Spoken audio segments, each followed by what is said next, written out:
इंसान एक इतनी ऊंचे लेवल पे पहुंच जाता है कि उसको दुनिया से कोई संबंध नहीं रहता। लगातार वो साधना करता है, सिर्फ उसको अपनी साधना, अपने काम और अपने में विलीन रहना आता है। अब अंतिम लेयर कौन सी होती है?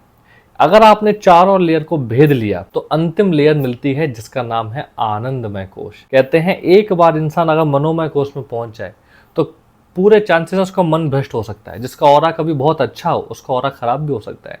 जो विज्ञानमय कोश में पहुंचा है वो भी वापस आ सकता है। अगर उसकी साधना भंग होती है, वो खुद भ्रमित हो जाता है, गलत रास्ते पे चला जाता है, तो वो वापस आ सकता है।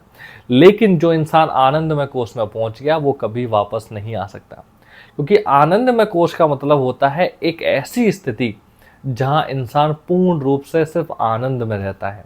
उसको इतना मजा आ रहा होता है, जैसे मान के चलो आप किसी मूवी थिएटर में जाते हैं, आप किसी अच्छे मॉल में जाते हैं, तो आपका वहां से जाने का मन नहीं होता। लेकिन क्या करें भाई, मॉल है, किसी और का दुकानें बंद होगी तो हमें जाना पड़ेगा। अगर हमें परमिशन दे दी जाए कोई अच्छी पहाड़ों पर रहने की जहां आप निश्चिंत होकर रह सकते हो, तो हम वापस घर नहीं आएंगे, क्योंकि हमें इतना आनंद आता है।